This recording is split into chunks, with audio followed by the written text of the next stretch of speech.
not working today or not picking up the Wi-Fi, which is all good. That's why we print things. And so I want to welcome you to Introduction to Faith Traditions. Here we have these behind me, yeah. And so today's workshop is going to focus on sacred text of Western religions. Can I have the next slide? There we go. So today we'll be looking at the sacred text of Christianity and Judaism, and then additional text. So let me say this from the beginning. An Old Testament survey class, or a class on the Tanakh, would be a 16-week course, and it would really just be over the Torah. A New Testament survey class is a 16-week course, but they split up into the Gospels and then the rest of the Bible. And then we're going to be talking about extra or deuterocanonical or extra biblical texts, the Apocrypha, the Pseudepigrapha, and the Nag Hammadi Index. Each of those are a class themselves. Yes, I wasn't having a seizure or speaking in tongues. I was just And so what I'm saying is that today, in this time period, we're going to be covering 5 different classes that would be a semester themselves. And so if you got the sign-in sheet going around, and I know all of you, if you can sign it and put your email, what I'm going to do is send you the slides. And encourage you today to be as present as possible, take notes, but then it's live streamed. And so to look at it again, because it is just a lot of information. And I want you to be able to, you might look at it and go, oh, I didn't understand this, when you see it on the video or you look at all the information together. So I want you to have the opportunity to really get into this information. If you have any questions, then we can talk about it at the beginning of next week. And questions are welcome while we're here. Does that make sense? That's what we're going to do. Because, yeah, I tried teaching an Old Testament survey class in a semester from Genesis to Malachi, and it just didn't work. It's like, especially these students are learning it for a different reason, but it just didn't work. And so today we're going to take a look at the sacred text of Judaism and Christianity. And so before we begin, let's just take a deep breath in and out. And just be present that from having been in a traditional church, not knowing anything about these texts, there could be nervousness or feelings in your stomach because someone used this book to hurt you, to make you feel guilty, to rob you of your identity, all those things. So we want to just be present that this is a safe and sacred space. And that we give this time over to our higher selves, opening our hearts with another breath in and out. We are here to hear what our divine selves, divine mind, is wanting to bring to us today. The other thing that I want to mention is Miss Carol told me, oh, we need to take a donation for this class. And usually anything she says, it's yes, ma'am. I was like, no, I don't think so. And I gave her my reasons and kept on going. And then Jana told me, hey, we need to. It's like, So when I told Gail, I said, this is my job. This is what I do. And Gail's response was, when you're teaching from unity things, that's your job. But that you're bringing your expertise from the outside to do this. So this is all I'm saying. If you want to leave a donation, you can. If you don't want to, don't have to. All right. Now I won't be getting in trouble. So I think you may be asking, why in the world are we even talking about these texts? Come on up, Mayan. We have outlines. Why are we even talking about these texts? We are unity. And I think that's where the traditional challenge begins. Because the founders of unity, Charles and Myrtle Fillmore, and early unity leaders like Emily Cady didn't abandon Christianity. I think that's one of the things that when most of us left the traditional church, we were like, I'm out of here. But that's not what they did. They were unhappy with all their rigmarole. But they were looking to expand or evolve Christianity to its next stage of practical Christianity. And so here's this quote from our founder, Charles Fillmore. Unity is the practical application of what Jesus Christ taught. It's practical Christianity. It's not anti-Christianity. It's saying, what is this practical way to live out the teachings of this person? Here's a quote from Myrtle Fillmore that I don't have a slide for, but it says, I have made what seems to me a discovery. I was very sick. I had all the ills of the mind and body that I could bear. Medicine and doctors ceased to give me relief, and I was in despair until I found practical Christianity. And so I say this, I think it was my 4th week here, so I think we're having my birthday celebration. And a woman who I met that Sunday, and then I've never seen her here since, said to me, oh, Minnassa, I really enjoyed your message today. I wish I had come before, but someone had told me you were too Jesus-y. Now, I didn't know what that meant, and I'd been very, trying not to come hard with the scriptures because, I needed to find out what this center was open to. But we also need to talk about Jesus. So Myrtle Fillmore says, Jesus Christ, and next, is not merely a divine man who lived many centuries ago and whose lives and works are to be considered past history. He is alive today. He is with us now. And so again, this is looking at Jesus Christ, that this person who was able to step into this divinity, into this wholeness, just like Buddha, and just like the avatars from Hinduism, many of the Orisha from African religions, these are people who were able to connect with their oneness and their godness. And yes, I can talk about Buddha and we can talk about the Trimurti but if you don't know those, then it's just blah, blah, blah. And so today we'll begin with my understanding of what the Fillmores thought about Christianity, and that is why we're going to use these texts. And then a great quote from H. Emily Cady. There's a great difference between a Christian life and a Christ life. To live a Christian life is to follow the teachings of Jesus with the thought that God and Christ are wholly outside of us, to be called on but not always answer. To live a Christ life is to follow Jesus' teachings, knowing that God and Christ dwell within us and that we can draw on the exhaustless wisdom and power at any time. And so when I'm coming from the Bible, it is with this understanding that the very founders of this spiritual path held that text, held those sacred writings in honor. But of course, it's also from a metaphysical and expanded way of looking at that. So that's why you'll hear me refer to Jesus as master teacher. Because again, I don't need to be saved, and we'll talk about this when we get to the Tanakh. There's no original sin, I'm not a bad person, I don't need, right? But again, here was someone, as reported, right, Phyllis, as someone said he did, right? Because that's a whole different story we'll talk about next week.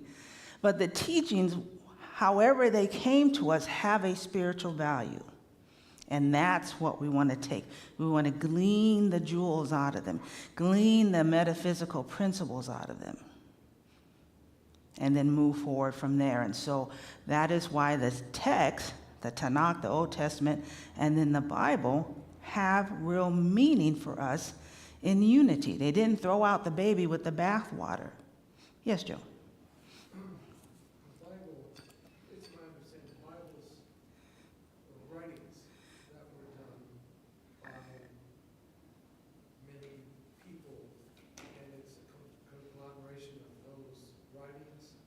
Correct. We're going to talk about that. Okay. But the Aramaic, is Jesus' language? Yeah, we ain't on the New Testament today, okay? But is Aramaic his language? I don't know. I mean, there's a part of history that were just lost to us. So did he speak Aramaic? Maybe. Remember, they were under Roman occupation. And oftentimes what people do when they're trying to control you is take away your access to your original language, right? Because it takes away from your identity. And then even when they found the New Testament, which they found in Greek, they're like, oh my gosh, this is a magical form of Greek. They had never seen it in any other forms. Well, once they started finding Greek writings from that time, it's like, oh, this is just a different variant of this, not some magical formula, right? So what language did Christ or Jesus speak? Not sure. Probably Aramaic, some form of Hebrew. If he was an Essene and was studying, he may have known the Hebrew text. And remember, all languages evolved. So just like we don't speak the Queen's English or King Charles English, that language, and you know, one of the things about living in LA, most of us can speak some form of Spanglish. So I'd be in a Spanish restaurant and I couldn't, so I would try to point, and then they would ask me, and I would respond with my English-Spanish word together, right? And so language is living. It's evolving. And so I'm going to say I don't know. But I will look more into that when I prepare for next week. So what is the structure of the Bible?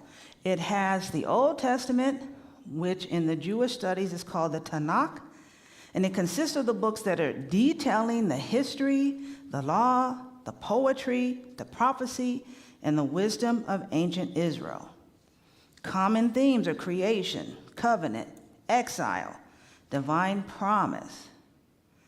And so the Old Testament, most of us know Genesis, the creation story, Exodus is the deliverance story, Psalm is the poetry, it's actually the songbook of the Bible. And then Isaiah, we have the prophets, or we have Jeremiah and all of them.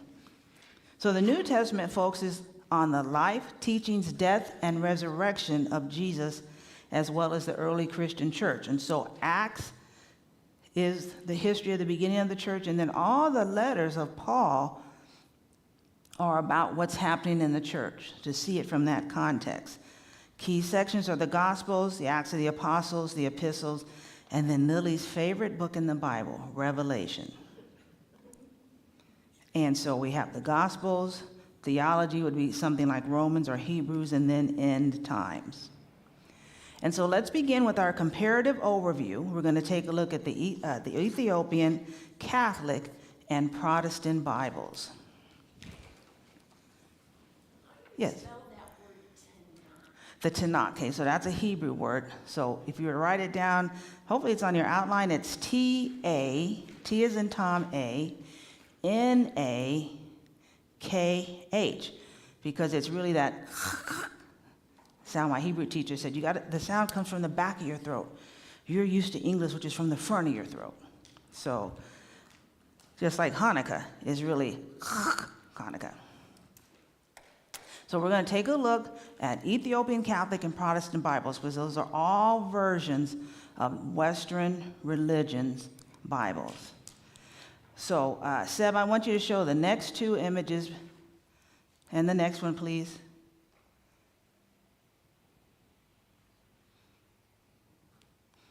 Okay, and then go back to the first one. Thank you.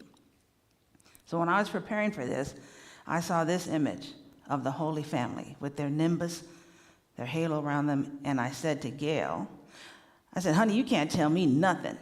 Now, she knows I'm always saying strange things, so she looked. I said, girl, I'm God. So now she's really looking at me. Am I having to download or upload? So I said to her, in all my life, I have never seen the Holy Family represented in a way that looks like me. And yet here is Joseph, because, the theory is that he was older, so he's got his gray hair, and then Mary, and then the baby Jesus, and then some other person. And then next slide, please. And then here is Jesus again with his nimbus, washing the disciples' feet. And I thought, wow, the power of representation. And I said to Gail, I get it. If all your life you were shown this is what God looks like, I have a better understanding of prejudice and bigotry. because I felt so empowered seeing these images. You know, because yeah, don't they make black Jesus? Yeah, but it's like, it's a reaction. But I thought, okay, here we go. All right, let me stop looking. All right, let's go to the next slide. So the number of books in the Ethiopian Bible is 81, or really it could be 88. So the Protestant Bible, our Bible, has 66 books. And the Catholic Bible has 73 books. So this ancient text, now part of what happens, we're going to talk about the Apocrypha and the Pseudepigrapha. They have all those books in their Bible. And through the other things happening historically, those books came out. So by the time we got our book, all those books were out. So they have all of them, the 73 to 66? Yes, that's why they have so many, because they have all the books. So some unique books there. The book of Enoch, which describes the fall of angels, visions of heaven, and the coming Messiah. And Master Teacher Jesus himself quotes from this book. And it's also in Jude. And so then that's an indication that people knew about these books prior to the Gospels being written, that Jesus himself quotes from it. There's a book on Jubilees, which recounts the biblical history from creation to Moses, with an emphasis on a detailed chronology. And then the book of Maccabean, I'm not even sure, not the same as Maccabees, which is a different book, which focuses on the themes of faith, repentance, and divine judgment. So you see how all these, without even talking about the Bible, you see some very similar terms or ideas already existing in these other documents. So these aren't found in other Christian Bibles, and these have a very unique theology and cultural perspective. This Bible is used in the Ethiopian Orthodox Tewahedo Church. It was written in the lost language that was Ge'ez, that's no longer spoken, but can be read. And so one of the very interesting things about the high priest in Ethiopia is that the Ethiopian church says that they have the Ark of the Covenant. And it's kept in this place. Now, tell a little bit about myself. On Ancient Aliens, on the History Channel, they talk about going there, and people have tried to break in to actually see what's in there. And stuff always happens, they can never get in. And the priests who watch over that don't live very long. Once they take on that, something, whatever is happening in that energetic thing, they don't live very long. And we'll just leave it as a mystery. That whatever is the object that they're taking care of has an effect on their history, on their health. So very interesting to have this older sect. The other conversation that happens when you talk about, especially being in the South, there is this feeling that many Southern churches will say, I know that slavery was kind of somewhat could have possibly been bad, right? Because they're not hot to mention that. But they'll say, but thank God you were brought to the United States, because then you met Jesus here. And it's like, he was in Ethiopia all along. I didn't have to come here, right? So that sort of justification for a horrible, horrible event doesn't stand, in my opinion. Because here we have, on the very continent of Africa itself, a church dedicated to Christianity. Everyone's going, right? Lots of thinking. Any questions about the Ethiopian Bible or reflections? Yes, sir. When we talk about books, are we talking about paper, written text on paper somehow, or are we talking about tablets that are etched in, or, what's the time frame that these books start from and Those are good questions. Now, they do have an actual Bible, like you can go pick one up at the store. How they got that information originally is the question for all the Bibles. Right? Because there was a time this was just oral history. You know, it's a Western thing to have a book, and then that way it's legitimate if it's in a book. But there was a time this was an oral history, and probably on scrolls initially using papyrus, because they didn't have paper or trees that we use today. But those are good questions. I have to look those things up. I forgot about the artist in our mix. Yes, ma'am. The Ethiopian Bible probably goes without saying that no physical book ever made it here with any of the slaves that were brought, from Africa. That's a good question. I don't know. But, that people have known of that religion for a long time. Did enslavers bring a Bible with them that would have had black folks in it? I doubt it. And here's another bit of history is that probably up to 1600, the Bible was full. If you take a look at an original Greek Orthodox image of the Holy Family, they're going to be brownish because everyone knew they were from the Middle East. And Greeks are really also dark-skinned. Sicilians as well can be, right? Because they're all in that sunny spot.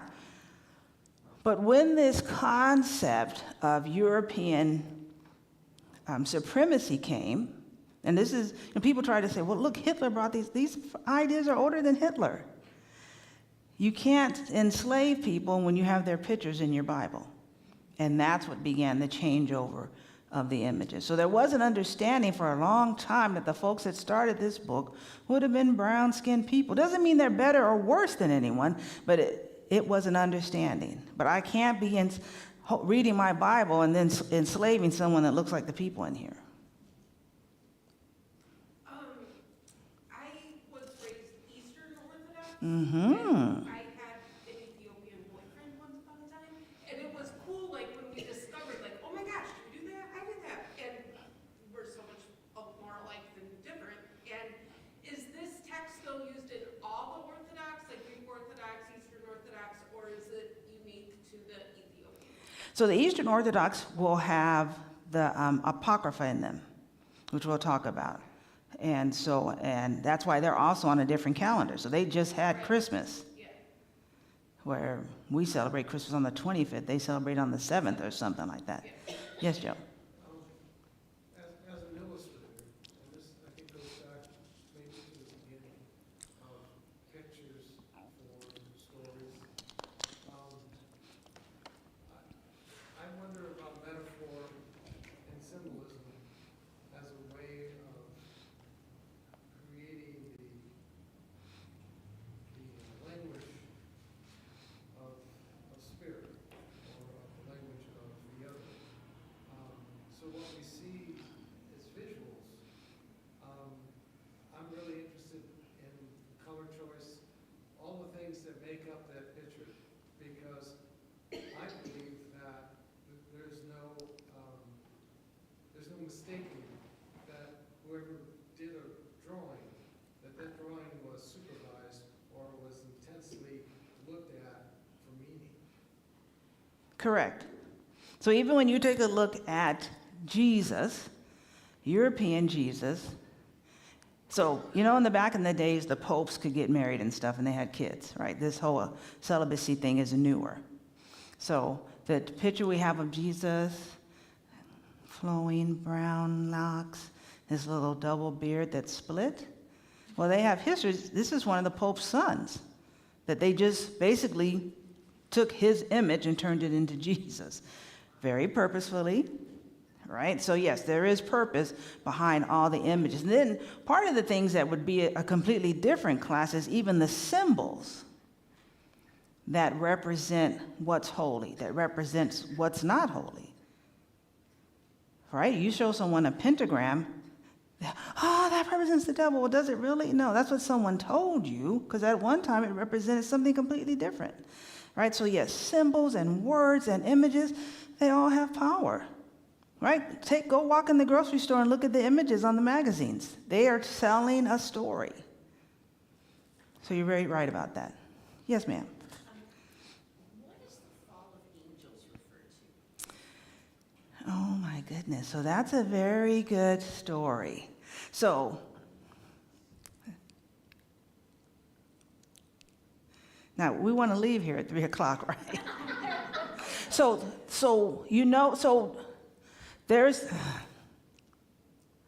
we all know about the devil, right? Right? So the devil from the Bible. So, part of the theology of the devil is that at one time, the devil was an archangel. Or it still is, but the devil was an archangel before the throne of God. So Lucifer, the light bearer, right? It was like, what do you mean? The light bearer, the light of the divine. This is a bunch of Christian theology, okay? Somehow, in some way, and it's also in the book of Isaiah, but somehow, some way, this archangel, who was standing before the very presence of God, leading the angelic choir, got it in his heart, mind, wherever, that he was better than God, or wanted to be equal to God. And then, this entity convinced 1/3 of the angels, and there was a rebellion in heaven. This entity and his gang of angels. And of course, it's already a beatdown because you still have 2/3 of the angels and then God, her himself, right? So then they get thrown out of heaven. Plus the devil. They get thrown out of heaven and they came to earth. Right? And that's also where hell is, right? So they got thrown out of hell. They got thrown into hell. So these fallen angels, so when you go to Revelation, so here's this story. When you go, that's really never clearly spoke of in the Bible, but everyone seems to know it because it's talked about in Enoch. So when you get to this, so here's this 1/3 of angels and this devil or this person. When you get to the end of this book in Revelations, that's a part of those people being swept and thrown into the lake of fire. It's these angels that fell. So this angels that was led by the devil, that higher being, right? So we'll call him the archangel and then the rest of his gang. That archangel, according to Christian theology, because it's not a part of Jewish theology, is the very entity that's in the Garden of Eden talking to Eve. So there are some angels that fell, they had a battle, they lost, and they got kicked out of heaven. And at the end, they will get their punishment by being swept into the lake of fire. So in the book of Revelations, it says that they fought the great dragon, and his tail took 1/3 of the stars, right? 1/3, the great dragon. So it's referring back to this story that is never clearly explained in the Bible, but is actually a part of this book, the book of Enoch. I know, it's like, so when did this happen? So in the Bible, in the beginning, God created the heavens and the earth, right? So God created. The second verse says the earth was without form and void. So if God created the heavens and the earth, how can it in the very next verse be jank? So according to Christian theology, it's because the war happened in between. But that is not mentioned anywhere in the Bible, but it is mentioned in Enoch. Hang on, Joe. You with me? So that's the story of the fall of the angels, right? Which creates a whole problem, because if you expect me as a Christian to walk this tight path, and yet a very archangel who is in the presence of God couldn't do it, what are you expecting of me? Right? It's like, and then the whole story's loose on the earth causing problems. Yeah. So that's the fall of the angels, this archangel and his gang. And they got sent to earth? They got sent to hell, but they're loose on earth also. I'm combining a whole bunch of theologies. So they were sent to hell to get folks who didn't get down with the story. But yeah, they're also loose on the earth. So that's demons. Demons are those archangels of the gang that turn bad. So when a person is demon possessed, it's one of those angels. They were really good friends, right? The devil and God, like, at first. So not friends. The devil, or Lucifer, And it's not even sure that the devil and Lucifer are the same person, but that entity wasn't God's friend or God's equal, was one of the archangels. Like on the board of directors. Correct. Yeah, and so then they got in a fight and he got kicked out. So he led a rebellion. He wanted to be, Like mutiny. Correct. He led a rebellion because he wanted to be equal to God. Yeah.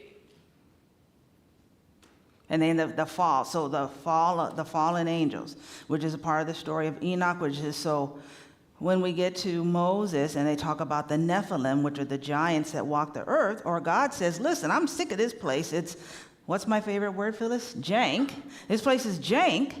Part of it is because it says the sons of God were interacting with the women. So then these fallen angels, which angels supposed to be a spiritual entity, were mating with human women who then had these giant offspring, right? So here's all this theology that's... It sounds more like Greek and Roman mythology. Correct, or that Greek and Roman mythology, right? That these stories. So if you were said, hey, this person, God got this woman pregnant and they had a demigod, the Greeks are like, yeah. Perseus? sounds like our political situation. Well, I don't know about that.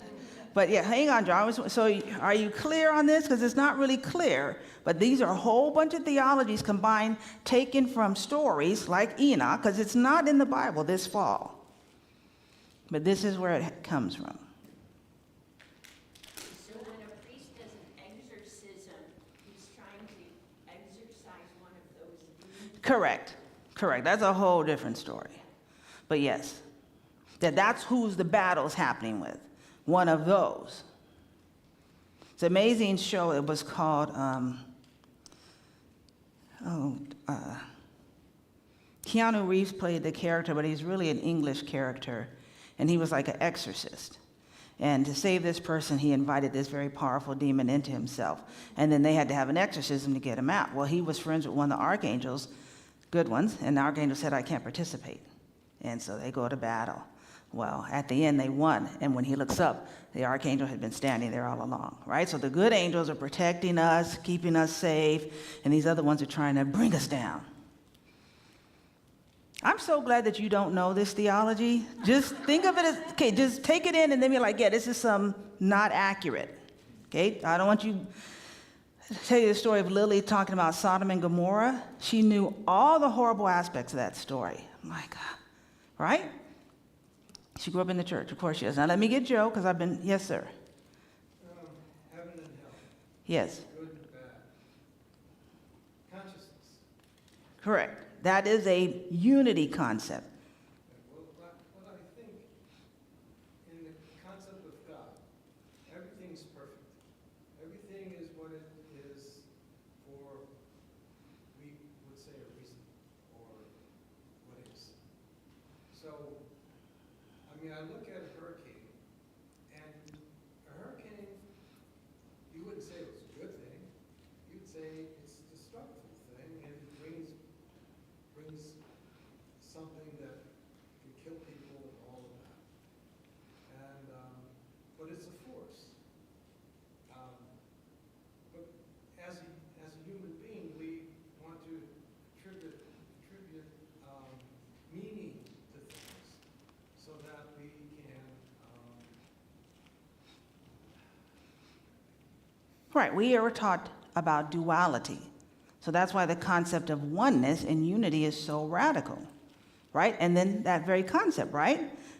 So if God is good, why do bad things happen? Well, it's because of this bad entity and his gang.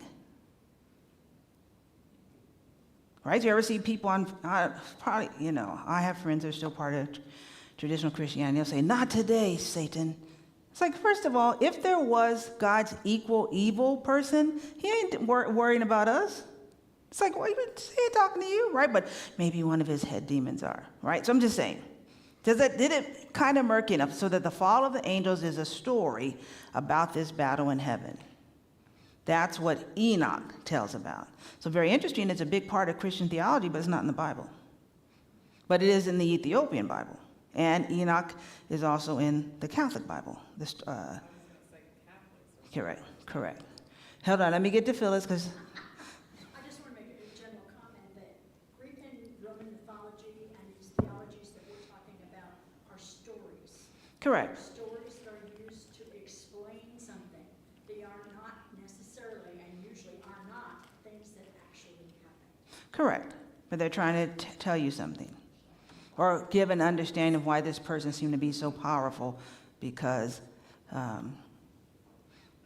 they had the energy of God within them. So again, that concept of when you are in oneness with God, you can be super strong, you can be powerful. Again, it's that same concept, but we don't see it as that. But that's what it's trying to imply.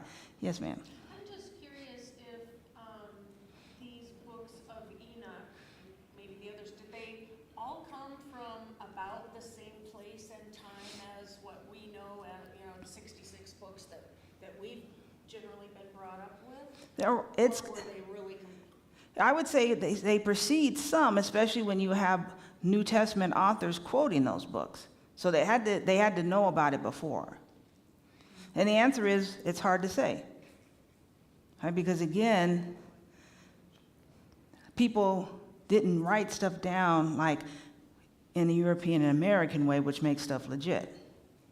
What was the date that this happened? Well, there's a story, and it was the day of the big rain, or was, so that's how those things go. Good question. I got more research to do. Lord have mercy. All right, any questions are good. And remember, if you have a question later, write it down, and we'll talk about it at the beginning of the next class. All right, let's go to the Catholic Bible. So I love this. This is Latin, right? Because the Catholic Bible used to be in Latin. So again, think about that. Who knew that, right? How many people spoke or read Latin? Right? So here, you can have this sacred book, but it's just in a way that you can't read. Right? So here's John 1 through 18. In the beginning was the Word. Say, can you read Latin? No, but I can read Spanish, so I could make out enough of that. But again, so that's the sort of the Latin edition. I don't think the Latin edition went away till like 1968. Who was what was it? There was a pope that, so you guys brought all this up to my mind, I wasn't even thinking, who, before John Paul, he did something to where he wanted people to be able to have the Bible in their hands, so put it in English. Martin Luther. No, after him, he would have had it there, indeed. All right. Whew. Was that when the mass went from being in Latin? Correct. There was a whole reform with that. I'm trying to, like it was the first something. All right. Oh, y'all gonna have me. You're gonna have me doing so much research. All right, let's take a look at the Catholic Bible. So the number of books is 73. It has the unique books, which are the deuterocanonical books, and I'll talk more about that. So it has Tobit, a story of faithfulness, healing, and divine intervention. Judith highlights the courage and faith of a widow who saves Israel. The Wisdom of Solomon, philosophical reflections on wisdom and justice. Sirach, practical wisdom for living a faithful life. Baruch, which encouraging faith during the exile. So many of the books like Jeremiah and Isaiah in the Old Testament talk about the same thing. Hold on. And then 1st and 2nd Maccabees, which recounts the Jewish resistance, then the Maccabean revolt against the Romans. This is where the story of Hanukkah comes from. So Hanukkah is not even in the Old Testament. It's right here. So these books we'll talk more about are called the intertestamental period. So that's why in the Catholic Bible, they're after Malachi and before Matthew, because this is stuff that happened in between. But the whole celebration of Hanukkah comes from this story of the Maccabees. So with the Catholic Bible was the Council of Trent that affirmed these deuterocanonical books, these extra books. And so part of the reason is that these books are included in the Septuagint, which is the Greek Old Testament. And septa meaning 70, so the theory is it's 70. Part of the challenge of any book, if it was written in a long time ago, someone had to translate it. And that's where the challenge can come. So in this book, septa is 70 biblical scholars translated the language of the Old Testament, and that became the Greek Old Testament, and it had the Apocrypha in it. And it was widely used in early Christian, and it's central to the Catholic tradition. Any questions? Okay, your eyes are glazing over. We're going to take a break. Let's just take a 5-minute break because this is a lot of information. I know, to me, I could talk about this all day. Let's take a 5-minute break, get some cookie, get a water. I'll call you back in 5 minutes.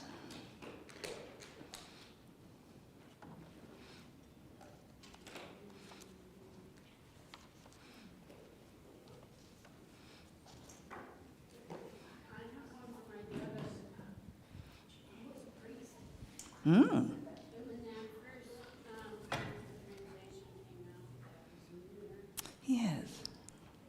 It was in 1969, and I have that Bible.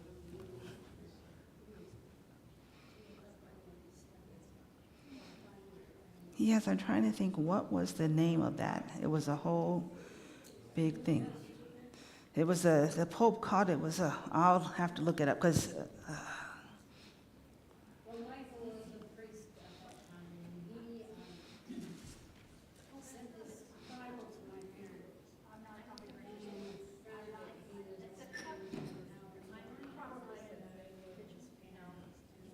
was Oh, I hear you, yeah. And he thought they would enjoy this reading of this Bible because it was so much simplified than the previous editions. I was looking for my other Bible, my new Bible. a lot of people got mad. It's like, let's take it from Latin to English. Why would you do that, right? Because I'll have a story when we talk about the Bible, 1611 King James Version. It's like, Jackie and I went, and Jack was Mr. Ellis Keller. And when we got married, he agrees that we have the Bible. And so when he died, my kids wanted the King James version of the Bible, and I said, So what, they ended up winning. I got the new Bible. so I remember it as a kid, because I was, anyway, what it meant is I didn't have to wear the doily and wear the white gloves anymore. And that we had folk guitars and we could sing with the guitars. correct. I'm going to have to look this up because it was a 1 and a 2 of these that yes. Because the Pope felt that people were disconnected. Yes. Let me get a cookie. Yeah, so we didn't have to, I can understand what they were saying, so I didn't go like this all the time. In mass, and we didn't have to wear the white stuff. There was 2 John Pauls, though, that's why I did. Oh, so maybe John Paul the First. This one was the one that did. Excuse That's me? why I think that was John Paul.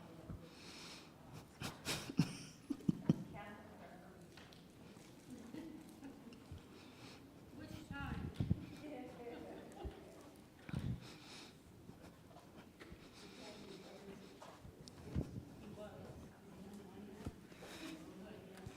Although they say one is better than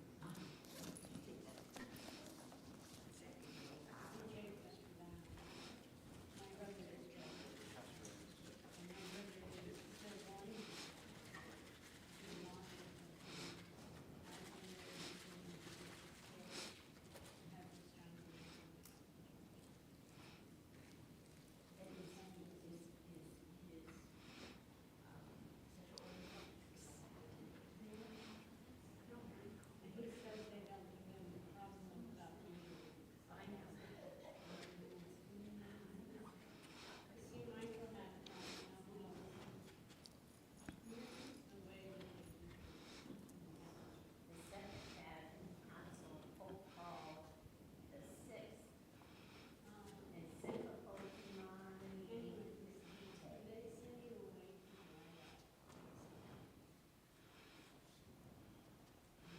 Oh, what is the name?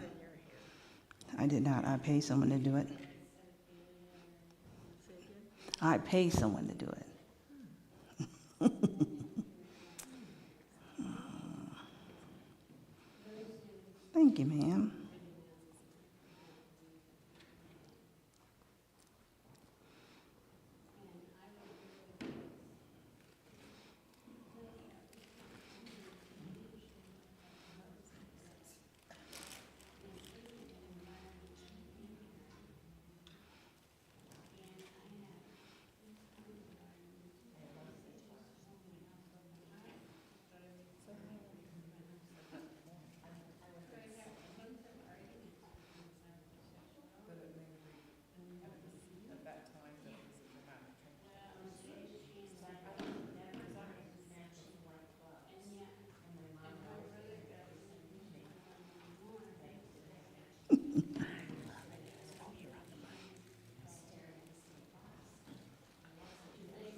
Exactly.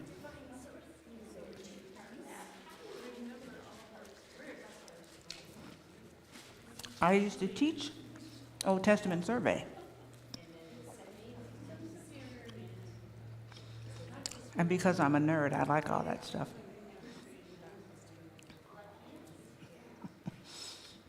All right, let's come back so we can.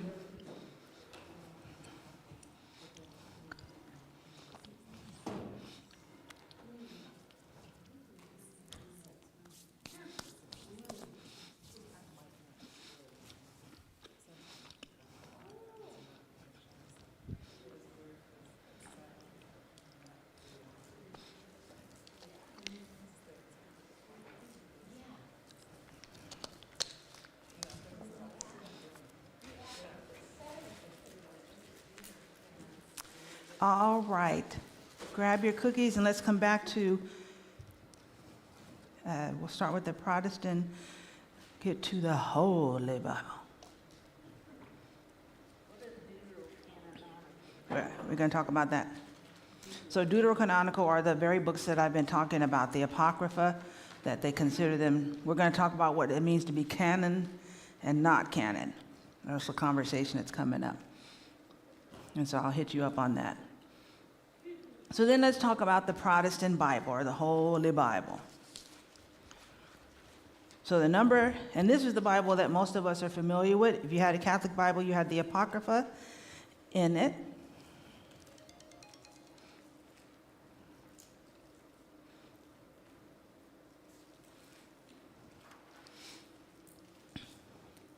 So in the traditional Protestant Bible, there are 66 books, 39 in the Old Testament, 27 in the New Testament. And so when we talk about the Apocrypha, or what are the deuterocanonical, which means that it's non-canonical, all right, and this is all about people's judgments, Martin Luther and other reformers wanted those books out, mostly because they were being like mega anti-Catholic. And so if those are in their Bible, in between books, we're going to take those out. But that's part of how what we call now the Apocrypha in the Protestant world came out.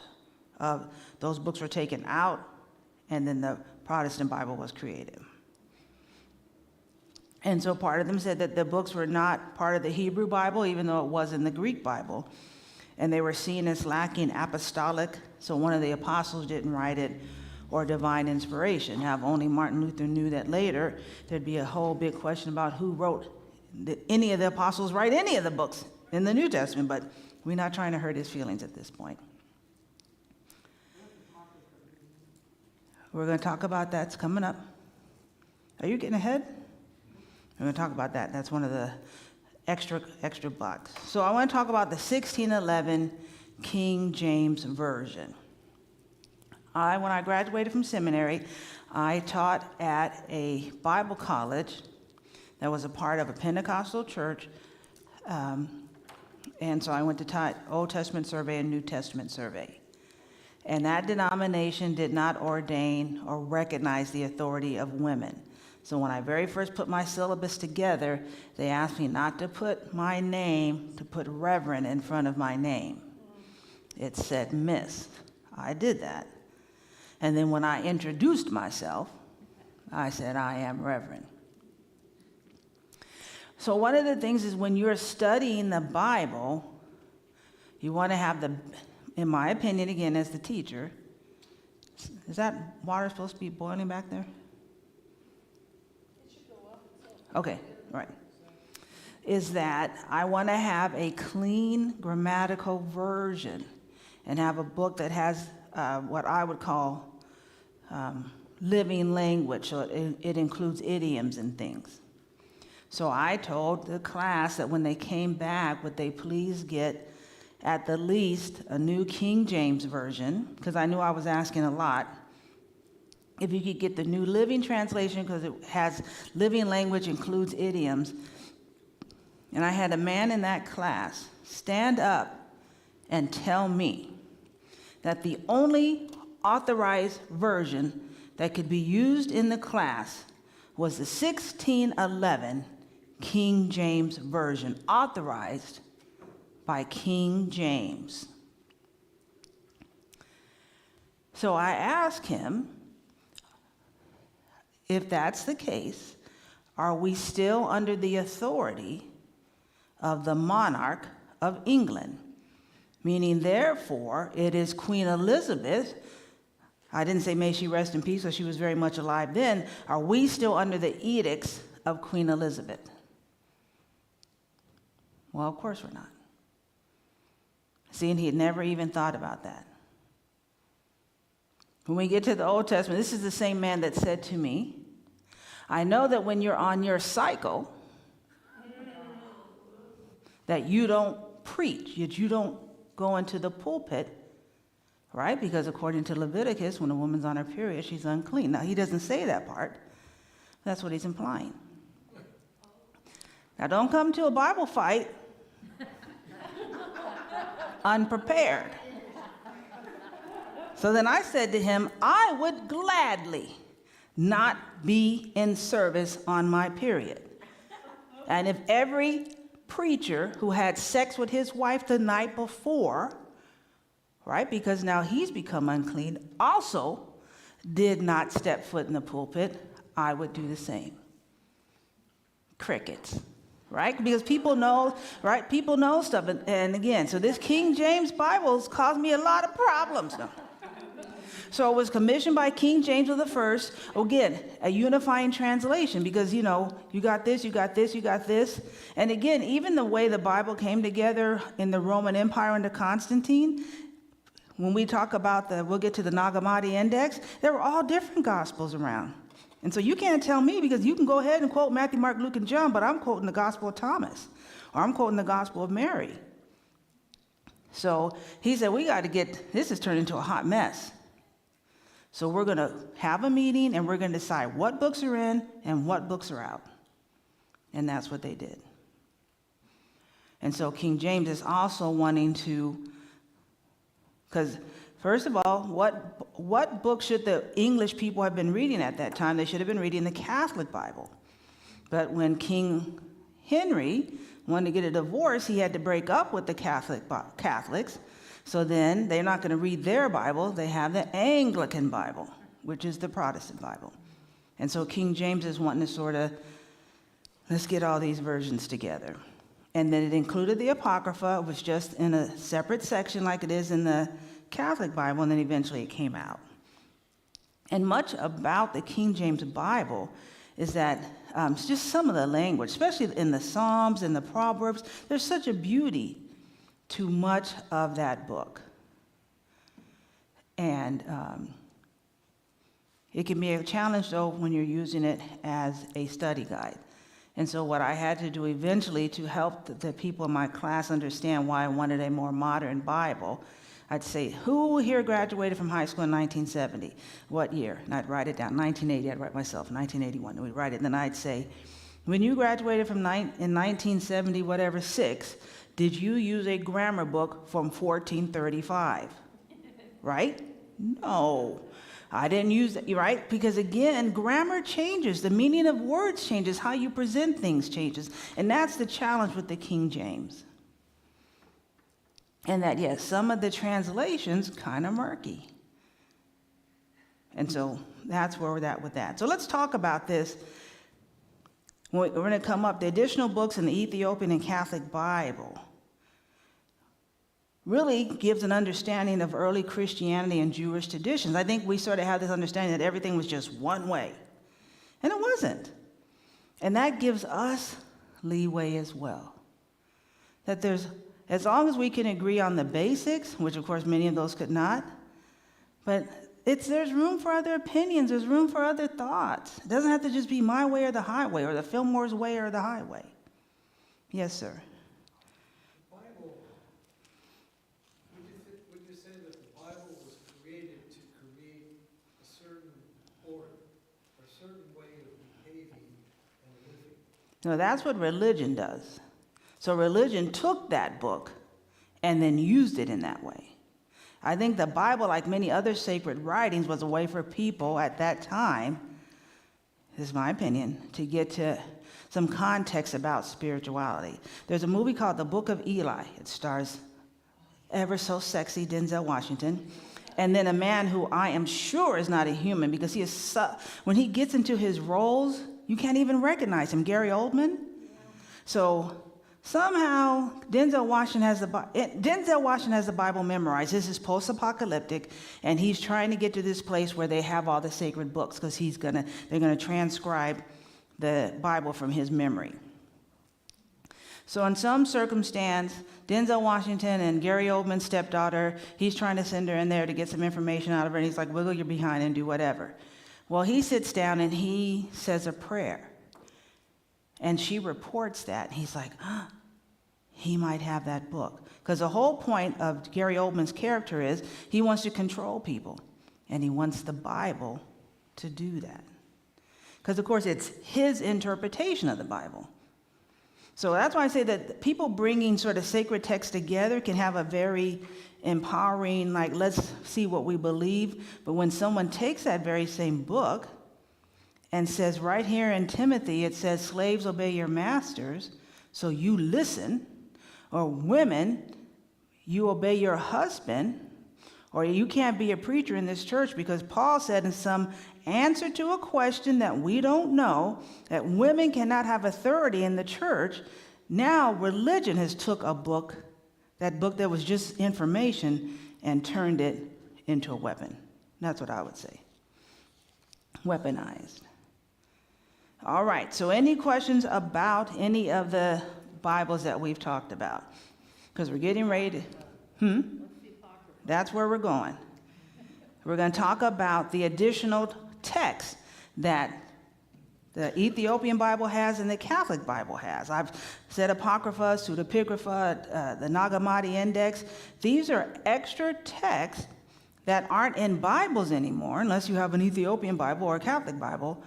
But as they have been discovered, this really fueled the New Age and New Thought movement, because we got a whole understanding that there were different concepts about what was happening. A lot of different sacred texts going around. Like the whole book, Gospel of Mary, about Mary really being given the mantle of the church. How is it that this woman that funded the ministry of Jesus, that was at his death and his resurrection, when I did my sermon to be licensed, I did it on Mary's sermon, the first preacher of the gospel. He is alive. That is the message of the gospel. And that was her words. In my mind, she preached the first sermon. And yet, somehow she's like a prostitute and a horrible person. Well, how did that happen? All right, because again, we can't have women thinking that they can just be empowered and powerful. And so those books, in my opinion, got left out. So we want to look at these books, the Apocrypha, the Pseudepigrapha, and then the Nag Hammadi Index, which is the newest discovered of those, to help us understand a spiritual landscape, and then, as Jana encourages me, to foster curiosity. There are other sacred writings. Are there other ways that I can be inspired? Like, I think about Hay House. Where would we be without Louise Hay and Wayne Dyer and, Abraham Hicks? Those are the extra canonical sacred texts nowadays. But oftentimes they're using this information that they found outside of the Bible. All right, let's answer Tana's question. What is the Apocrypha?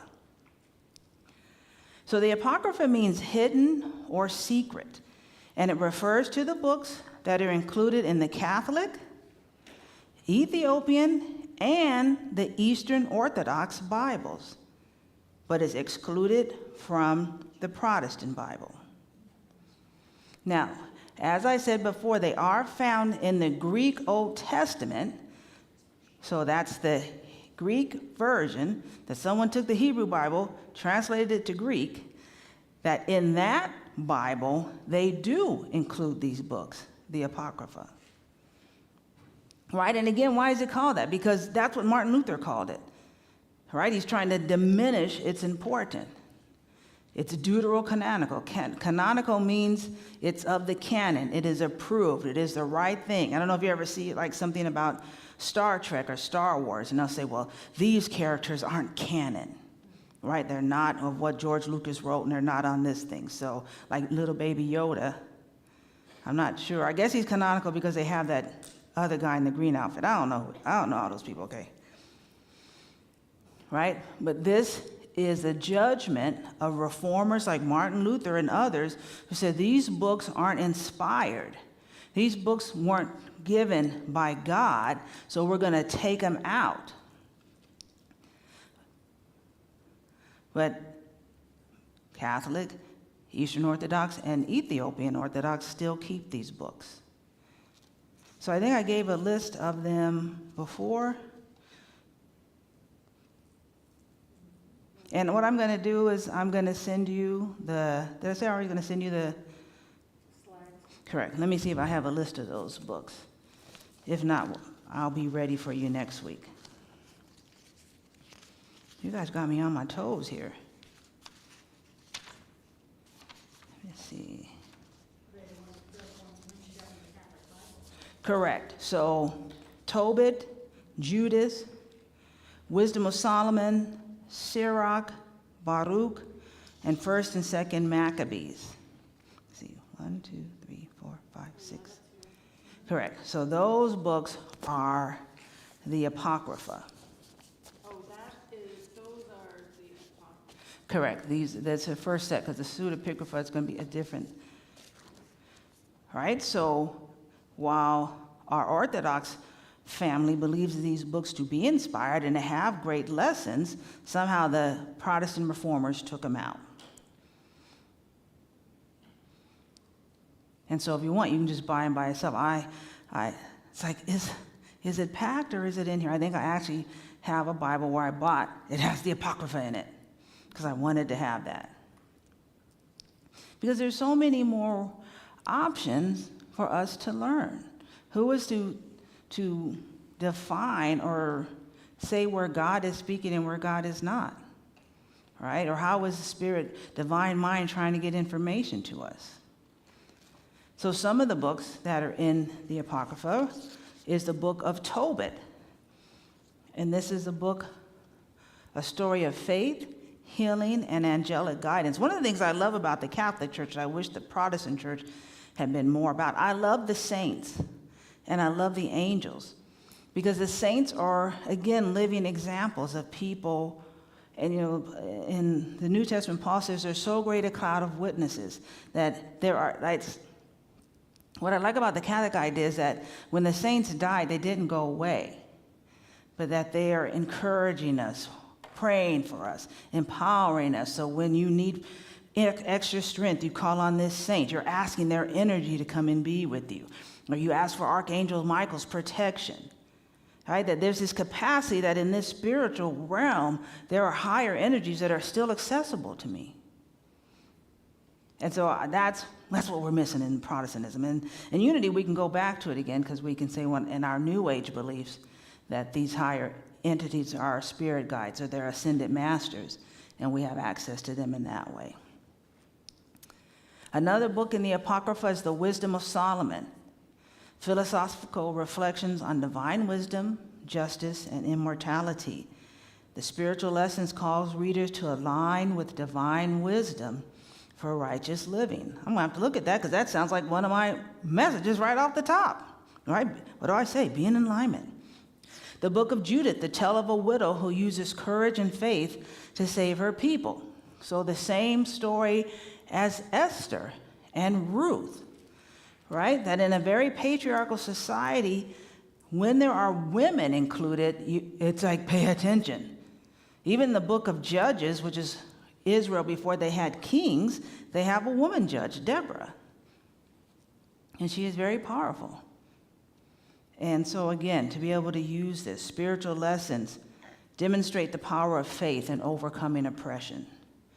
And so what are the controversies around these books? They're not included. They're not a part of the Hebrew Bible. And people like Martin Luther, I'm trying to think, is it John Calvin who started the Calvinists? But but it was retained by the Catholic Church because it was viewed as a part of a sacred tradition. Right? Because nowadays we could say, we'll talk about this next week. Where does it say, Matthew, Mark, Luke, and John, where does it say that Matthew wrote that book? Right? It doesn't say my name is Matthew. Now, when you get to Paul, he's all saying, I'm Paul, an apostle. And I think that's because the other apostles called you out. So he's trying to establish, no, I'm on the legit like them. But yeah, so all of this, the reformers had their own understanding, and so you can't, in their time, that's what they thought. But nowadays we can ask, who wrote any of these books? Right? When we'll talk about the Tanakh or the Old Testament, say, well, the Jews were the first people to have a book downloaded from the cloud, right? Because Moses went up and it was downloaded, right? They were ahead of everyone. So now let's talk about the pseudepigrapha, which pseudo is a big word. Grapha is writing and pseudo is false writings. And so what it used to be is if I was really like, I know what I'm talking about, but you don't know me, but I'm talking about music and I really know about music. So this is the story. This is the Apostle of Phyllis, right? So by dropping her name, right, I'm trying to use what her name represented, or, this is the story of Charles Fillmore, right? So I'm trying to write in that style because I want you to pay attention because I've used that person's name. So a lot of the pseudepigraphas, I think they have something of Moses. Well, when these books were written, Moses wasn't even around. Right? But again, it gives a legitimacy. And so that's what the pseudepigrapha is about.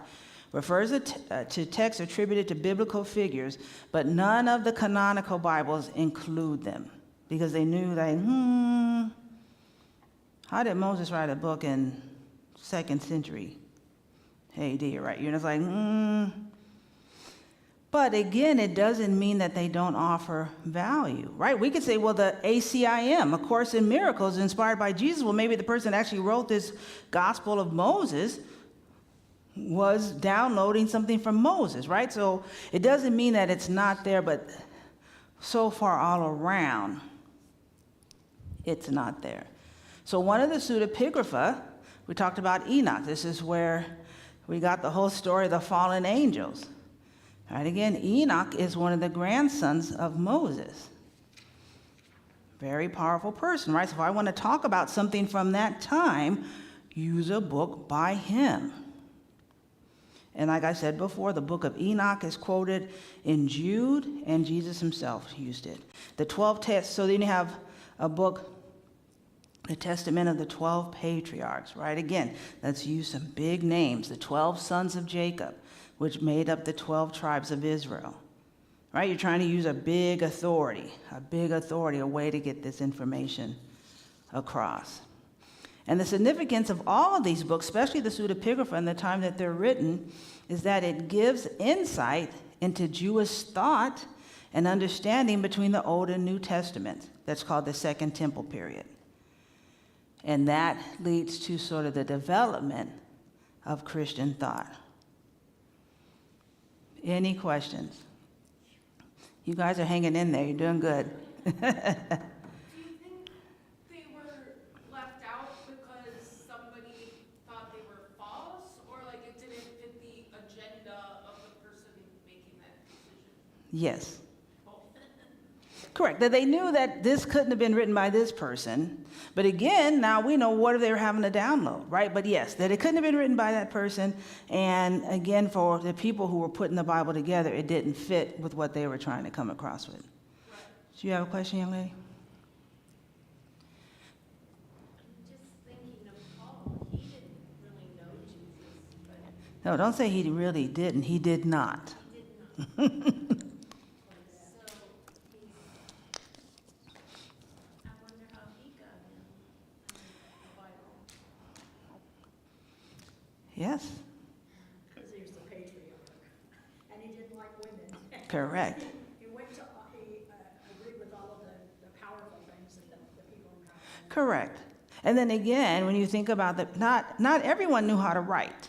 So let's start with that. So if you wanted to tell your story about how Jesus inspired you, or you were at the Sermon on the Mount and you heard Jesus, but you didn't know how to write, You weren't going to be able to do that. Well, Paul was a Pharisee or a Sadducee. He was educated. What was he? He was a Pharisee. He was educated. He went to temple school. He knew how to write. He knew how to communicate, right? Isn't that the story that history is written by the people that won? Right? That until the lion can write, the hunter will always win. So it's that concept that the people who write the history are going to write it to their benefit. Now, hold on, Becky. I tell you, the one place that's not applicable, or to me it isn't, is when you read the Tanakh or the Old Testament, Israel makes themselves look so stupid. It's like, who wrote this book? You should have followed the American way. Americans did everything right. All was good. Slaves were happy. Women were happy. Everyone was happy. And it was all good. Where the Israelites said, oh, Moses went up on the mountain, and then when he came back down, they were worshiping the golden calf, right? Instead of saying they were all down there praying and waiting to receive no, they're just being horrible. Right, worshiping the golden calf. Who were they worshiping? Hathor, the golden calf of Israel. Hathor. They were worshiping a divine feminine. So while Moses went to talk to this sky god, so it would make sense to them, while he's up there with the sky god, let's talk to the sky god's wife.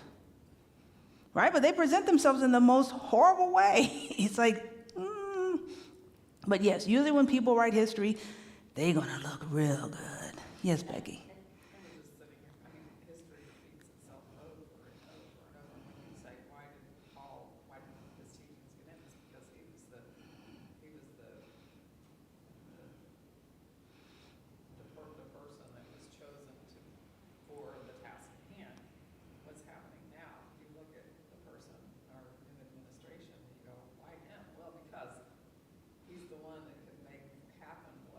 Right, so you're saying in an overarching providence that this is the bigger picture.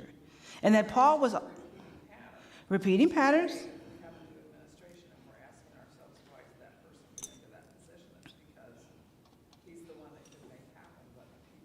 In authority one.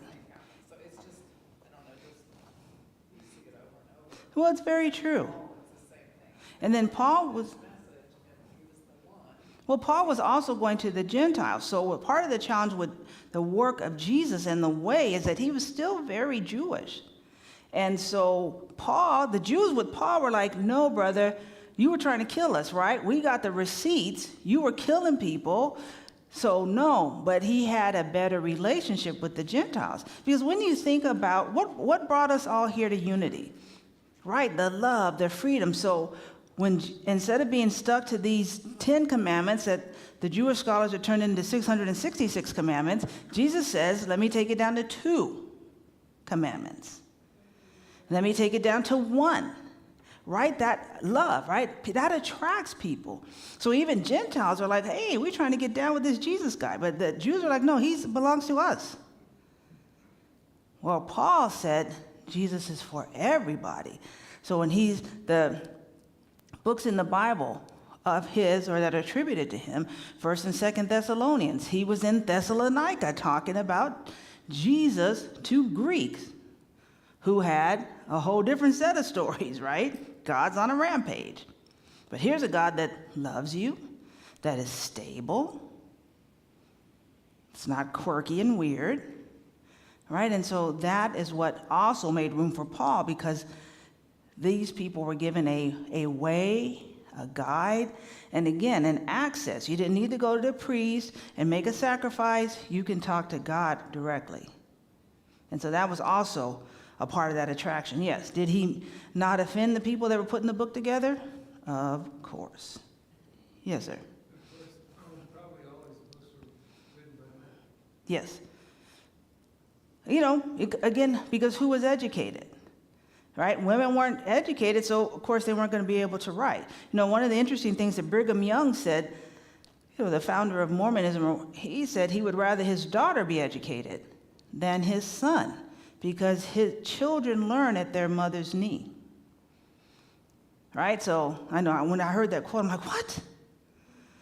Right. So yes, again, so very to your point, whoever could write was going to get the information out. And then whoever could read was going to get the information. And then you just had to be told what they said. So let's talk about one last thing, and then we're actually going to get to the Tanakh. So the Nag Hammadi Codex was found in 1945. A young shepherd was out and he was throwing rocks for some reason. He heard a clink and he went, and inside were all these clay jars with these scrolls. And so the funny thing is that when he went and he took it to some people who were doing a dig, they said, "Oh my gosh, we'll give you so much money for every little piece you bring us." So what he was doing was tearing pieces off because they said they would pay him for every little piece. And then someone followed him and they're like, "Dude, just give us the whole manuscript, right? Be careful what you say." Right? My mom told me when I was a little girl, bring her a piece of toilet paper, and that's what I did. I bought her one of the squares. Right? Is that what you asked for? A piece? Okay, anyway. Right. So it was discovered in 1945 in Nag Hammadi, Egypt. So that's where it gets its name from.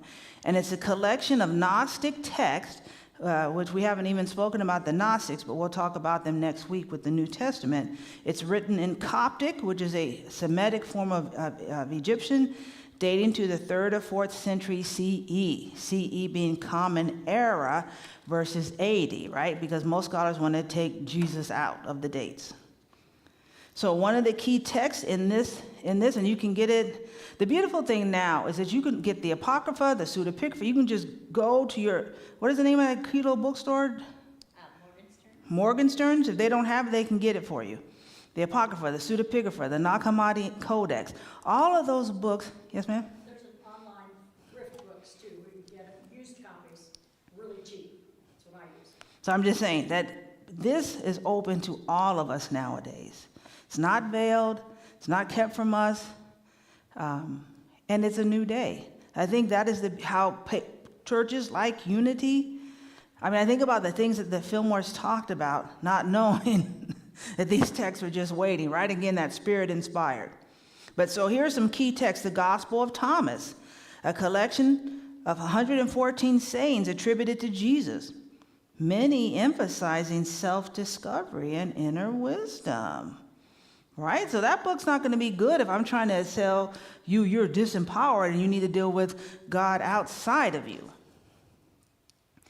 The notable saying from the Gospel of Thomas, the kingdom of God is within you and all around you. And we have Jesus in, I think, the Sermon on the Mount saying the kingdom of heaven is at hand. So the spiritual focus on that book is encouraging to seek divine truth within oneself, rather than external institutions. So if I'm trying to lock you down to a church, I don't want you reading this book. The Gospel of Mary centers on Mary Magdalene as a spiritual leader and a confidant of Jesus. Right? In my hood, they say she's the baby mama too. Right? Inner journey and transcending material attachments. So let's talk a little bit about the core teachings of the Gnostics. So Gnostic means knowing. Salvation comes through inner knowledge rather than external rituals.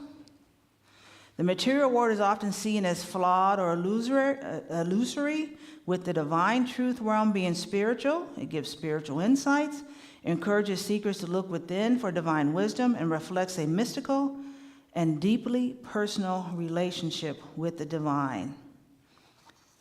Oh my God, we're almost to the Tanakh. It's like, so let's have one more conversation, and I don't know if I think I have a slide about inerrancy and infallibility. So this is when you say, how can these Christians just be quoting from the Bible like it's just straight truth? Well, because there are some Christians that believe in the inerrancy of the Bible, that there are no errors. Can I have the next slide?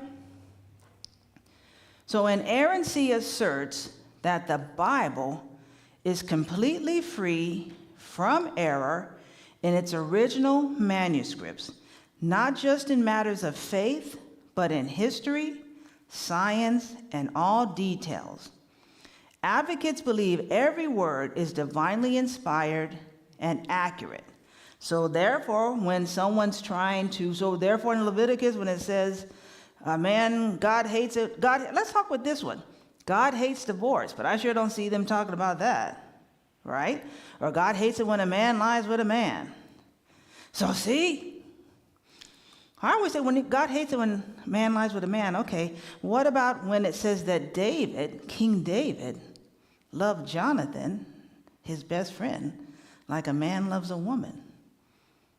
Right? I mean, can that be any more clear? But they don't be quoting that verse.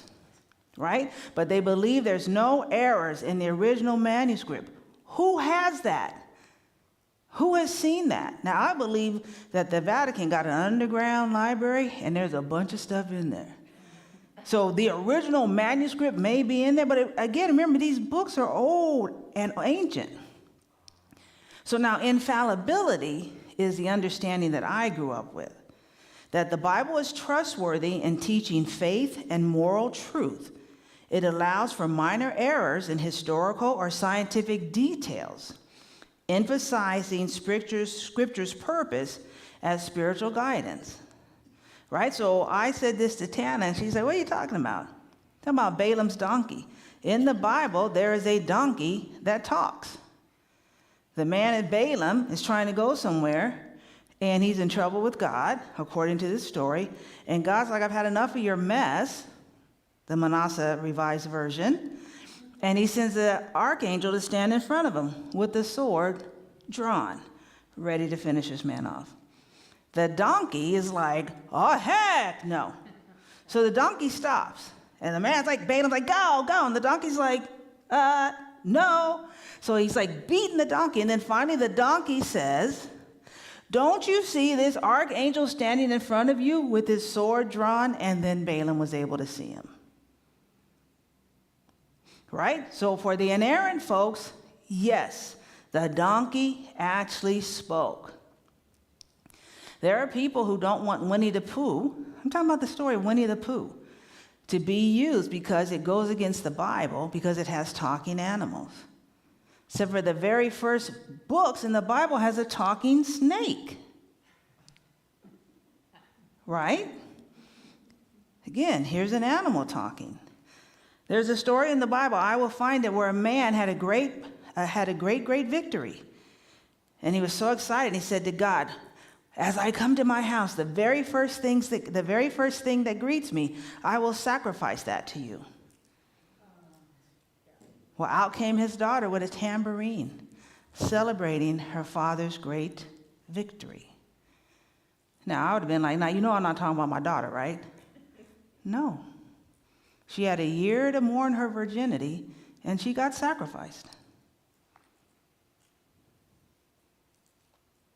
Y'all looking at me like, okay. So for the inerrancy people, they'd be like, no, that is accurate.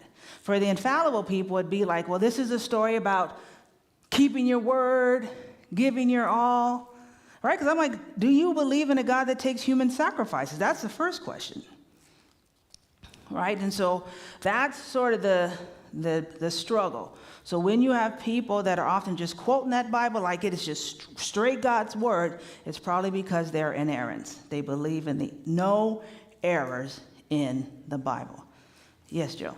You just say it like there's people who are very liberal and people who take things more symbolically or metaphysically. They mean something else other than just the literal translation. Correct, but for them, for inerrant, it's not just literal, it's that there's no errors in it. So even though you can sit down and show grammatical errors in the text, it's only an error to us. Up. Yes. Balaam's donkey, oh my goodness. All right, y'all, I'm gonna have to find these stories. Yes, the story of Balaam, it's probably in, I'll find it. I don't want to try to guess, but it's very amazing.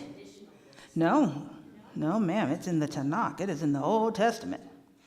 So it's an amazing story because there's a lot of angels that are showing up doing stuff. When Joshua goes to go to Jericho, an angel comes and meets him and says, I'm the captain of the host of the Lord's army, and I will be with you. And he felt empowered and went. Right? So angels, all those things, but we don't talk about those. Or the Christian church doesn't talk about them very often. Yes? It's in Numbers chapter 22 to 24. Yep. Right, or the story where the donkey has to talk. The donkey stood in front of the daughter with the tambourine. No, those are two different stories. Two different stories. All right, let's just have everyone just raise your hands. We're going to talk about the Tanakh. See, now you see how all that had to push through? Those things are all courses in their own right. It's all misinformation. It's all misinformation. In some ways, yes. And again, that's from our point of view. Because there are other people that are like what we talk about, right? Someone, poor Mary Ellen, one of her youngest sons, someone told him that unity is not Christian. Because from their point of view, it's not. Or not Christian enough, I guess, right? So it's all on your point of view. So now let's take a look at the sacred text of Judaism. And so the Tanakh is what they call their Bible. And I'm going to take a look today at we're going to look at chapters 1 through 11 of Genesis. That's called the primeval prologue. It's sort of like prehistory. But they're all stories that most of us know. And they came out of those first 11 chapters. So the Hebrew Bible, or the Tanakh, is the foundation of Jewish scripture. And it is similar to the Old Testament. In the Christian Bible, it's just the books are in the Ne'evim and the Ketuvim, they're in different orders. So, the Torah, which is the T of Tanakh, is the first 5 books, often called the Pentateuch. The Nevi'im, so you put an A in between, and then you put an N, so that's how we get the Tanakh, is the historical and prophetic books detailing the rise and fall of Israel. And the Ketuvim, which is the writings, which is a collection on poetry, wisdom, literature, and additional historical accounts. And so from what I was told by a Orthodox rabbi, because when I worked at Cedar Sinai, that Orthodox rabbi, such a wonderful man, Rabbi Weiner. They believe the Torah is God-inspired. That is God's word, those first 5 books. The rest can be inspirational or you can use from spiritual, but like Malachi 3:10, bring your tithe into the house. They don't quote that scripture like the traditional church does, because that's not God's word there. Whereas for Christians, the whole Bible, all of it, God-inspired. And it is central to both Jewish and Christian traditions. And Genesis, Exodus, Leviticus, Numbers, and Deuteronomy form the narrative of creation, the covenant, and divine law. So now let's take a look at this primeval prologue, which is my favorite part of the book of Genesis.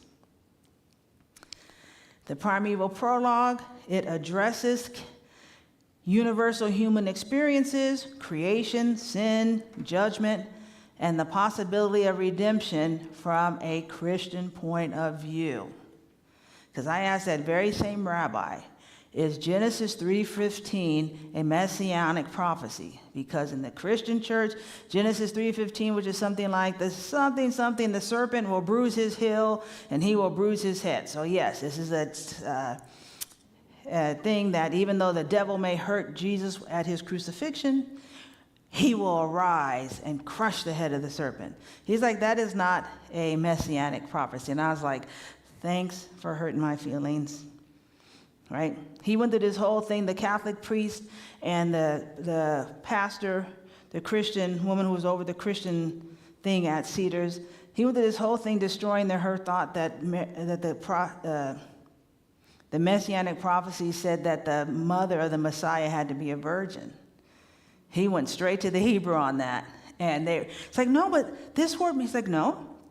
The word for virgin is this, and the word for young maiden is this. And that word in those texts are young maiden.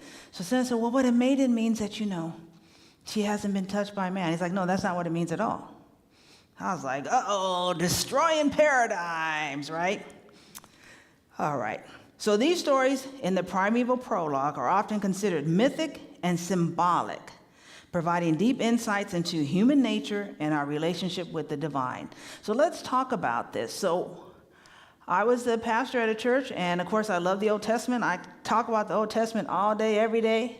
I said, so we're going to talk about the Old Testament. We're going to do a book study on that, starting with Genesis, and we're going to begin with the 2 creation narratives. And a woman from the church walked out of the church and told me there are not 2 creation narratives. And I said, we'll see. There are 2 creation narratives. There's one in Genesis 1 through Genesis 2:3, and then one in Genesis 2:4 through 25. You know both these stories, but most people think it's one story. But it's not. All right, so Genesis 1, we all know as let there be light, let there be the ocean, let there be the firmament, let there be this, right? This is God creating by fiat. I said, let there be, let there be, let there be, let there be, let there be, and there was, and there was. And God said it was all good. Then, on the 6th day, after everything else was made, God says, let us, very interesting, Christians don't like that. So it didn't mean, it's like the queen. When she says us, she's referring to herself and the kingdom. Okay, let's go with the grammar. Even the word Elohim is plural. So when the plural God is talking, he is going to take a plural verb. Right? I don't say let us, talking about myself.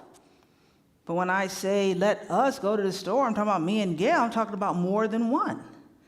Let us make man in our image.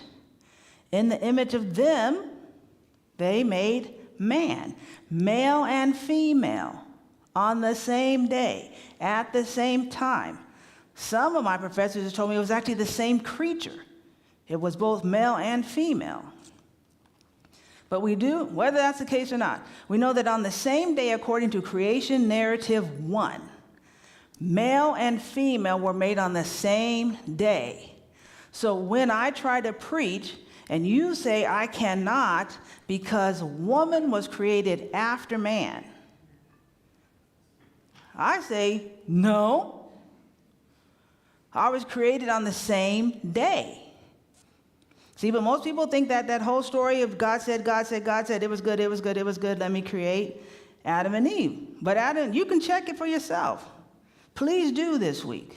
Even those of you that are live streaming, I forgot to say thank you and welcome. And because some folks couldn't get out of their driveway and other folks, John and I dropped the ball on childcare.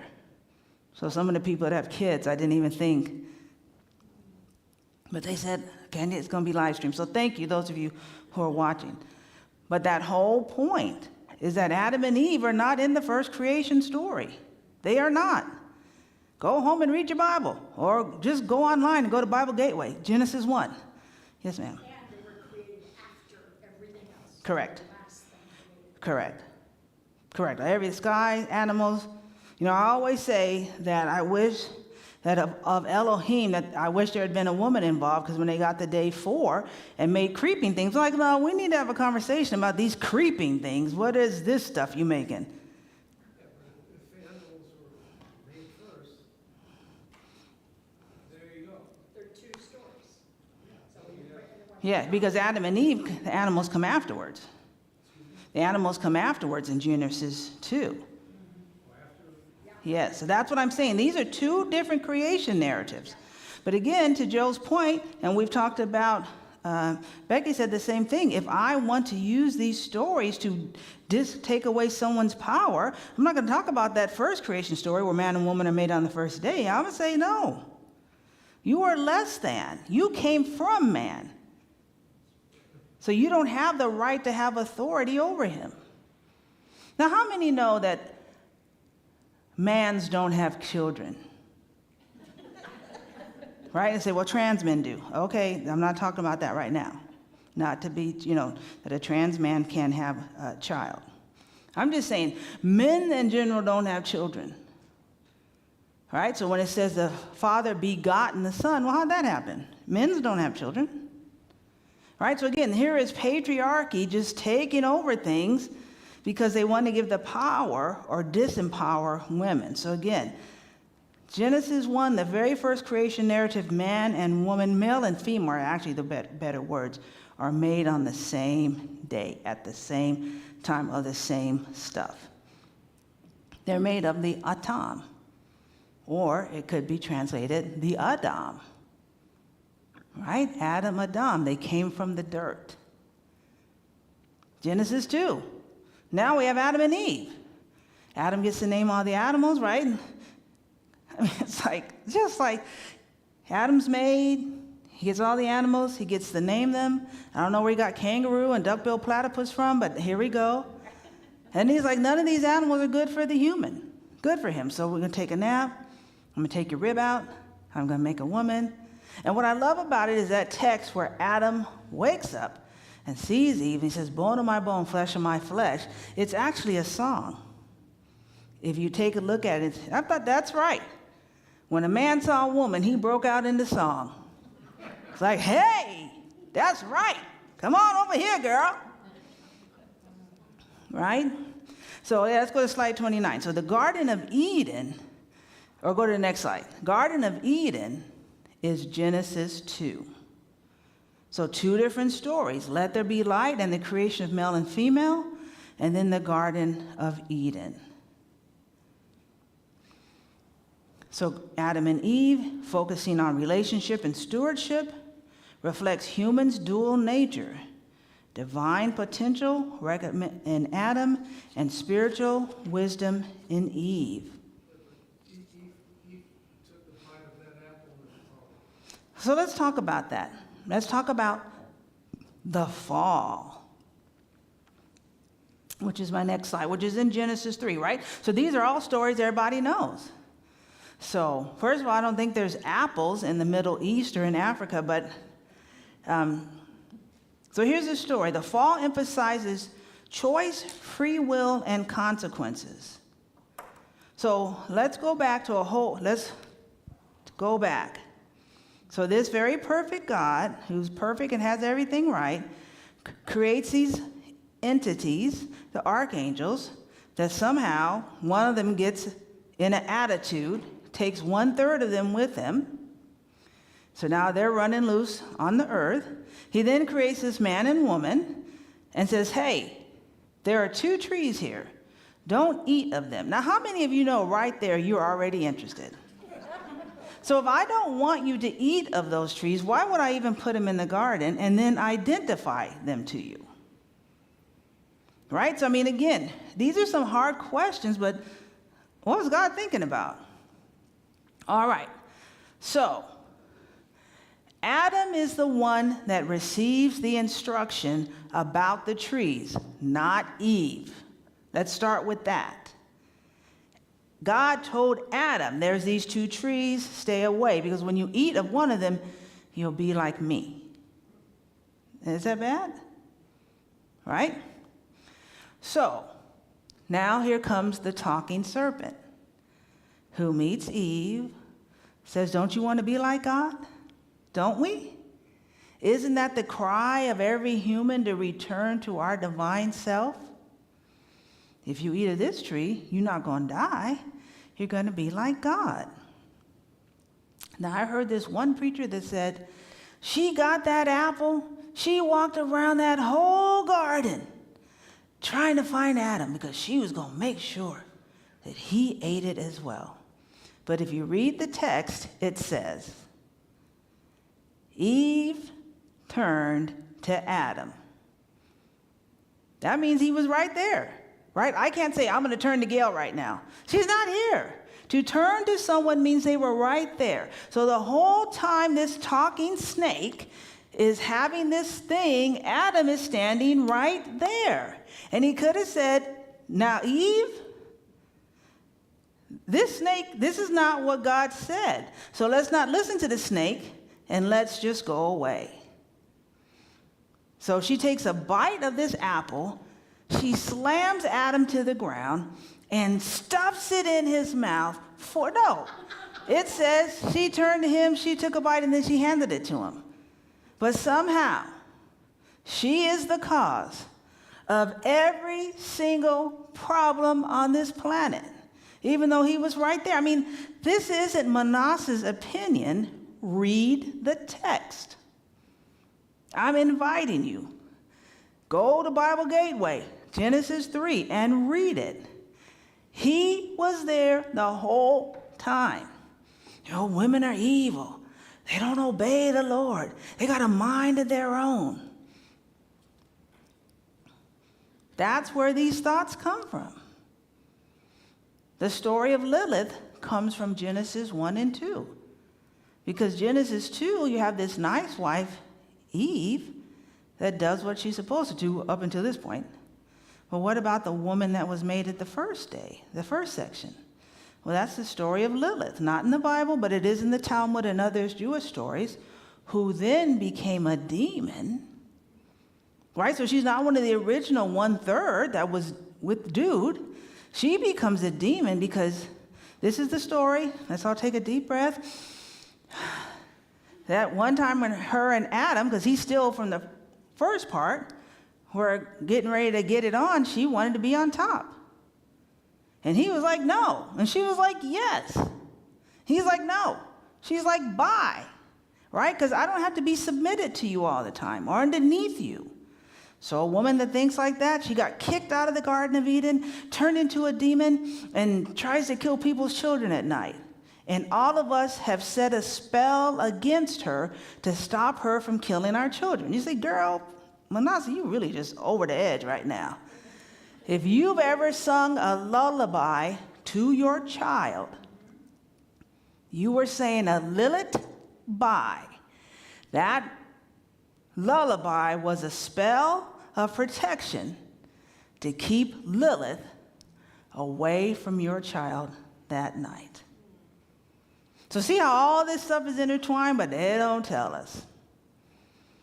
So the metaphysical understandings is eating from the tree of knowledge and symbolizes separate consciousness and a belief in duality. How can a perfect God that is perfect make something that on someday decides I want to be like God and I'm going to rebel? You already are like God. That is the whole point. Anything that God make is God. So how could this entity be like, I'm not God, I want to be like God? You already are. All right, but this is a whole different story. All right, let's talk about the flood. See, all these stories are from the first 11 chapters of the Bible. So the story of the flood. So, Susan, we talked about the Nephilim. God looks down and says, I'm sick. It's jank down there, right? It's jank on earth, and I'm going to punish everybody. It's like, well, really? What kind of, really? Thank you, right? Because there's Noah. But part of what God was upset about was that these angels who had been kicked out of heaven were mating with women, and they had made giants. And so he needed to kill those things too. And so Noah and his righteous family were saved. Again, how do you, from the Middle East, get a kangaroo, which is in Australia, right? And how is it going to get there? I mean, I'm just asking.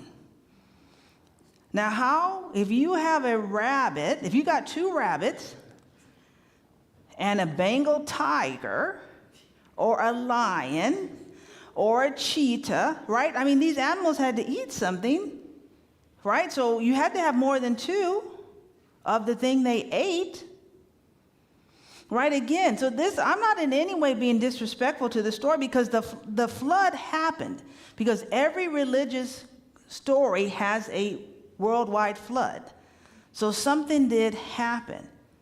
But how did this happen that you get all these animals on there? Big cats, little cats, donkeys, quail, cardinals, Canadian geese are mean. Tell you, we had them where we lived in Memphis, and one time one got in our yard and sat in our driveway, and Lily texted me, be careful.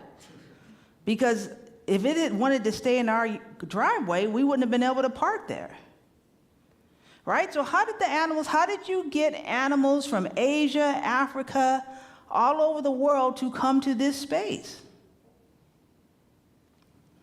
You'll have to go to Kentucky to the Ark. Oh, yes. Oh, yeah. So some people say that of course, God got them all to come and then put them like in a suspended sleep. Okay, but again, is that in the text? Right? If you're going to be inerrant or use the Bible in that way, then you can't just pick and choose and use it when you want to. So the flood story. So what are some stories? That the flood represents the cleansing of the old, limiting thoughts, and for spiritual renewal. And then the story that many of you may know, which is the Tower of Babel. And I don't have a slide for it, but it's a story where all humans got together and said, we're going to build a tower to God. And they're building and building. And then God's like, oh my God, they're going to get, oh myself, right? They're going to get up here to us. So I'm going to confuse their language. And then they couldn't talk to each other anymore. Even though to me, it's like we all still knew the plan. Right? But again, so what could this story be trying to explain? In a very simple way. There is no tower to God. Right, or that there's different languages, and this is how they came about. But again, so these are all right there. Before you even get to the rest of the book, all these amazing stories are in there. This is the foundation for Jewish faith. And so the Torah, it encapsulates their law and their ethical teachings. And so we're going to take a look at the last two. You guys have done good. You need to stand up and sit down. We're almost done. Almost done. 3 minutes. All right. Nope, I'm a black preacher. I don't go by the clock. Like, oh my God, did you hear what she said? So let's talk about the Ketuvim, which is the prophets. So many of these stories you also know. Because like Numbers, the story about the talking donkey is in the Torah. So that's why it has a ring of truth to it, because this must be a story, right? Did you say it came out of Numbers? But like many of us know the story of the Battle of Jericho. That's in this section. The story of David and Goliath.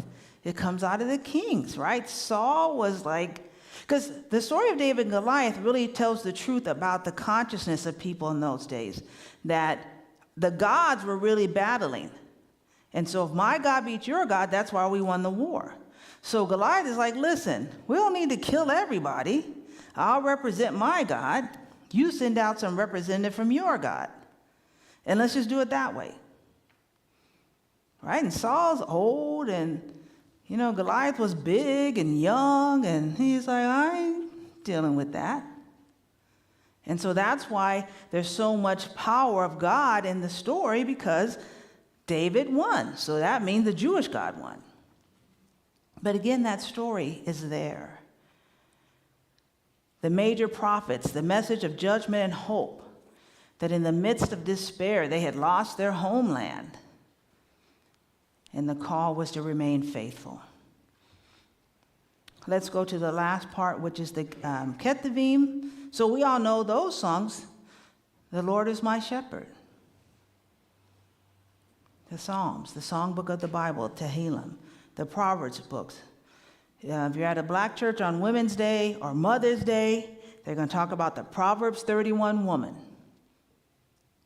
This woman who is like, where is she? She owns a business, she runs her house, she takes care of things, she invests her money. This is an amazing woman sort of thrown on the end of this book.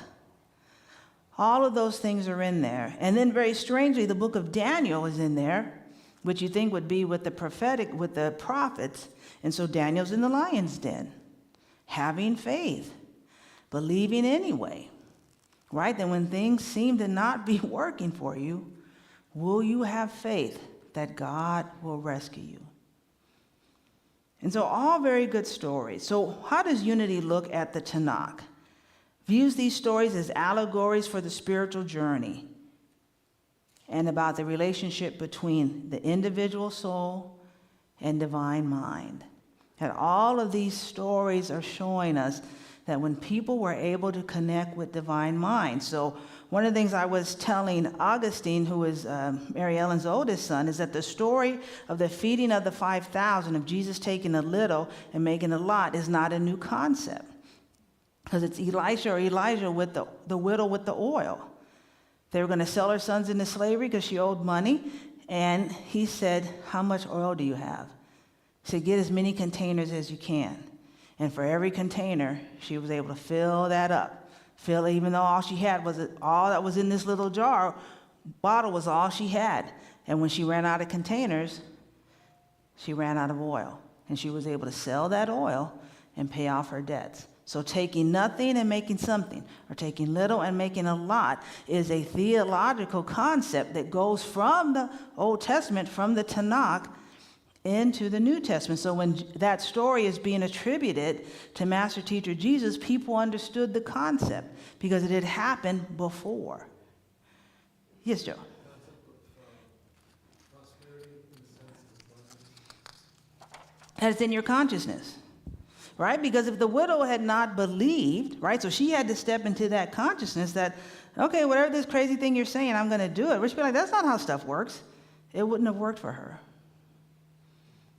So very true. So I'm over my time, but we did start late. Let's go to my next slide. I think it's a prompt. Let's just spend a few minutes thinking about the stories that we shared from Genesis. Now that we talked about them here today, what was your perspective on them? Or did you ever think like,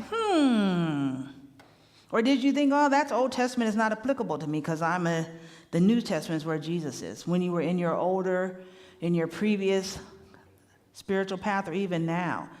Did you, because of course the Fillmores love Jesus. And part of the thing with Unity Church is there's sort of a spectrum. There are the people that are Fillmorian, if the Fillmore said it, I'm going to preach from it. There's those that love them some Jesus, right? And I think Master Teacher Jesus is someone to be honored. And then there's the side where it's like sort of New Age, New Thought, where you're not having any of these people. And I straddle this side. You're gonna hear it all from me.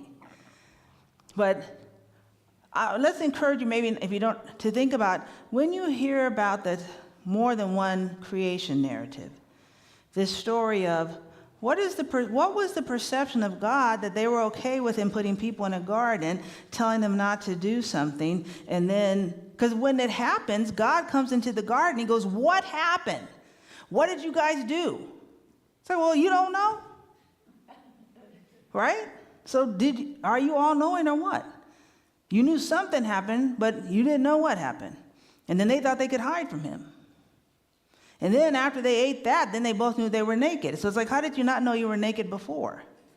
All right, so I'm inviting you to look at these scriptures, look at these narratives, which when put under a metaphysical lens can be very inspiring. But just think about them, how many people may just be like, I don't understand this, but I'm just going to believe it. So then again, when you're trying to hit them up with some logic, they've already, in a way, this doesn't sound very loving, but they've already bypassed that because they have a book that is completely illogical, but they want it to make sense, so I don't care. I believe it. And I don't care what you say. All right? Helps make sense for why people can be very obstinate about what they believe. This is very personal. Let's end just for a minute with one of my favorite invitations from the book of Psalms, which is Psalms 46:10. Be still and know that I am God in the midst of all of this. Y'all did good. You let me just throw a bunch of steak dinners at you today. And so I'm going to send you the slide deck. This is recorded. Take a look again. Not because I want you to hear me talking again, but there's a whole bunch of information. And then if you have questions or you think this didn't make sense, let's open next week with those questions. Because next week we're going to talk about the New Testament. And so we're going to talk about the Gospels, then the rest of the books, and that in itself can be a lot of information. And so, but let's get any questions you have about these. Or also, I'm also interested in your reflections. You know, I had a feeling about this book, and when you talked about it, so I read it again. Like the book of Job. Most people don't know it's a play. So when you read it, it's like God and the devil made a plan, and oh Lord, poor Job was the sucker that got chose by him. But if you saw it as a play about keeping faith, about believing no matter what, that when your friends come around, you're like, dude, God done deserted you. Your wife's like, you better curse God because this guy's just being a straight jerk. He holds his faith. He believes. He lost everything. And then in the end, he gets everything back plus more. That is a story about faith. Now, it's told in a very chaotic and weird way, but what a beautiful story. The story of Ruth, that when her husband dies and the mother-in-law leaves, and she's like, y'all stay here, y'all young. You go ahead and get you somebody else. And Ruth's like, no, your God will be my God. That is a big statement. And then when you look at the genealogy of Jesus, Ruth is in that genealogy. So there is a lot of beauty in the Old Testament, in the Tanakh. And so take time this week. Look over the outline. Look over the slides. If you have a time, because I know we're all busy, to watch this again. And let's come back with your reflections. What did you think about the Old Testament? And now that we ran through it very quickly today, what do you think? How did it make you feel to know there were some extra books that other parts of our family had? Maybe you want to take a look at Tobit or the Gospel of Mary. All those things are available online for free in PDFs.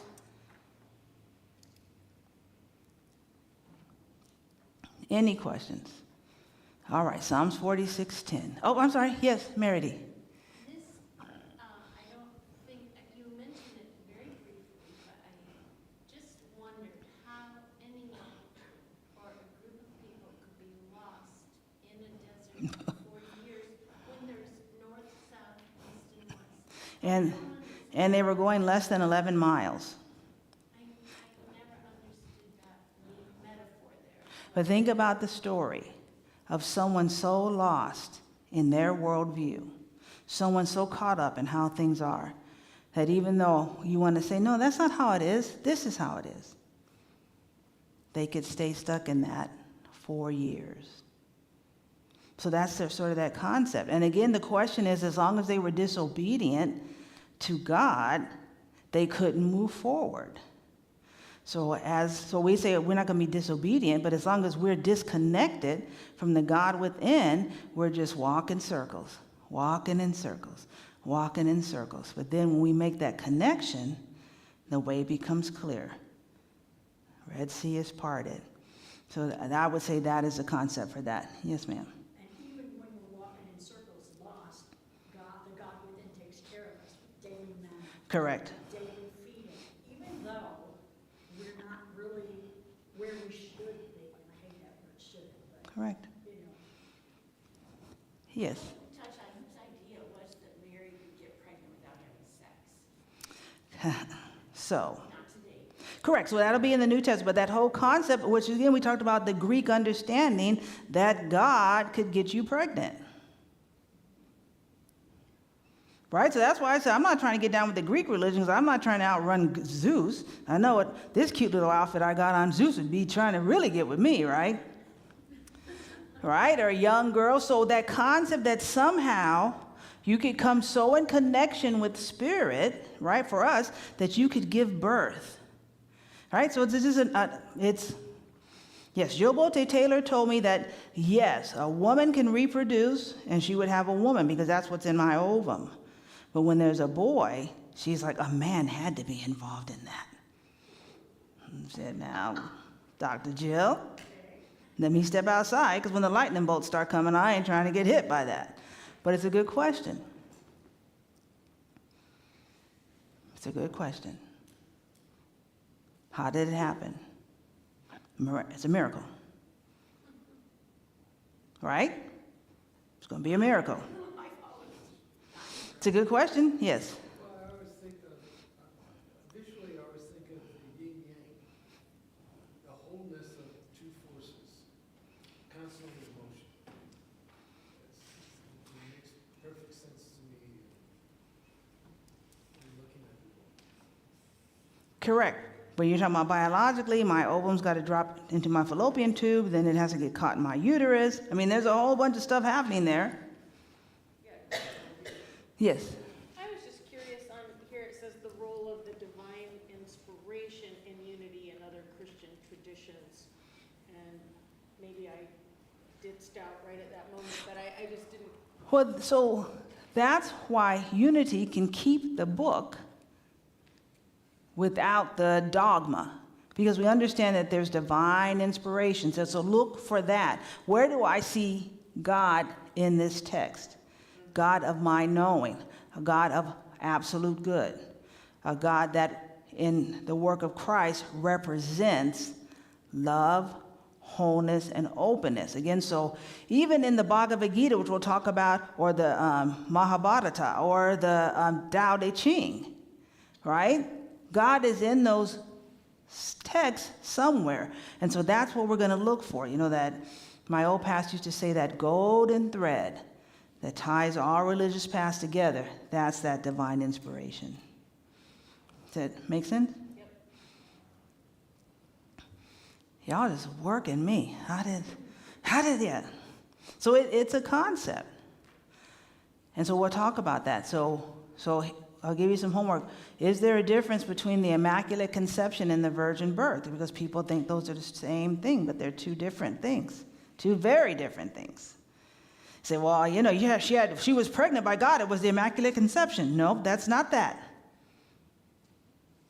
That's something different. So you can Google Immaculate Conception and the virgin birth. You'll see it's two different concepts. Two different people are involved in that.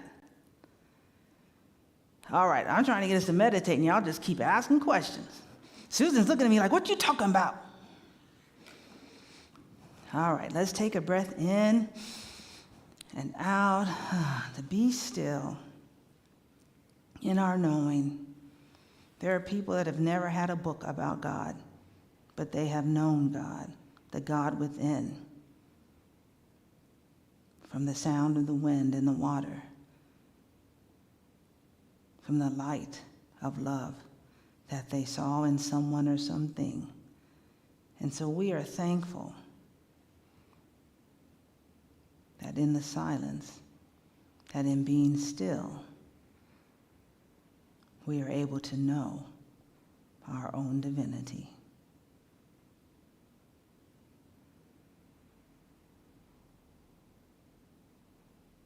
And so it is.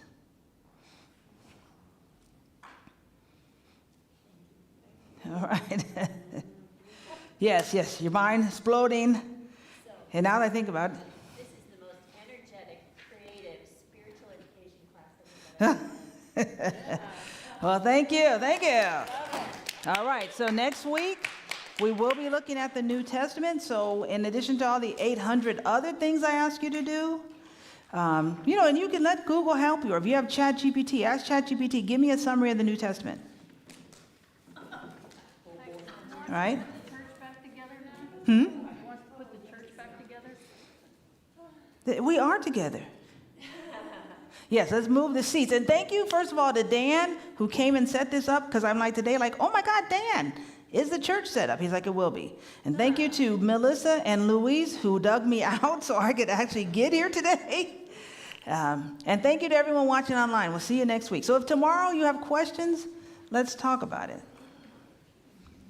All right. Let me put this away and let's get everything.